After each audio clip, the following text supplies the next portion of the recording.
The US President and First Lady Jill Biden came to the UK for the G7 summit in Cornwall earlier this month and, at the conclusion of the event, were hosted by the Queen at Windsor Castle. Her Majesty, 95, invited Mr. Biden, 78, to inspect the Guard with her and also to come in for tea and a private chat.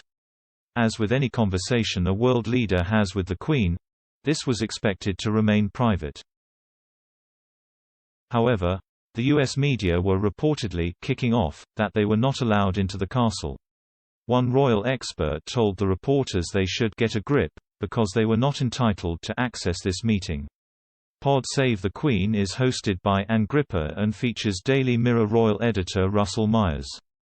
Mr. Myers said, "I saw some of the American press kicking off saying, 'This is unprecedented that the press corps have not been invited into the castle.' They were saying, 'Oh, we haven't been invited in. They're not invited in because it's a private meeting. There was no royal rota. There was a photographer. It was a private meeting. They went in, great. We don't get briefed about the conversations. It was considered private. She had welcomed him in for tea and a scone or whatever.'" Despite royal protocol over keeping this discussion private, Mr. Biden then emerged from the meeting and briefed the U.S. media before jumping back on Air Force One. He told the press pack that the Queen had asked him about Vladimir Putin and Xi Jinping, a disclosure Mr. Myers described as extraordinary. Daily Mirror deputy political editor Ben Glaze explained that the U.S. media had had a very bad trip and it is possible that Mr. Biden was just trying to appease them. Firstly, they had had to deal with the travel amid coronavirus restrictions, with periods of self-isolation, while the world leaders were exempt. Mr. Glaze said they moaned about access at the G7 summit as well as with the Queen meeting at Windsor. He said, "The U.S. media had not had a great trip. They've had various degrees of self-isolation. And obviously covering summits in this sort of climate, this is the first face-to-face international summit that any of us have dealt with during the pandemic. We hear that the US Corps did not enjoy their trip to the UK and were moaning about access in Cornwall."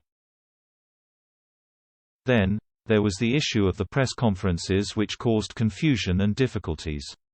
Prime Minister Boris Johnson was set to give the first press conference, as he is the leader of the host country. He was originally going to give a press conference at 2:05 p.m. on the last day of the G7, but they realised this clashed with an England match at Euro 2020. They tried to change the time so that people would actually watch it, but they could not push it back because Mr. Biden, who was due to speak second, had a meeting with the Queen that afternoon.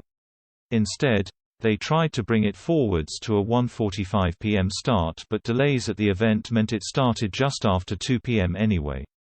Then, Mr. Biden did not even give a speech in Cornwall, instead doing a mini one at the airport in Newquay.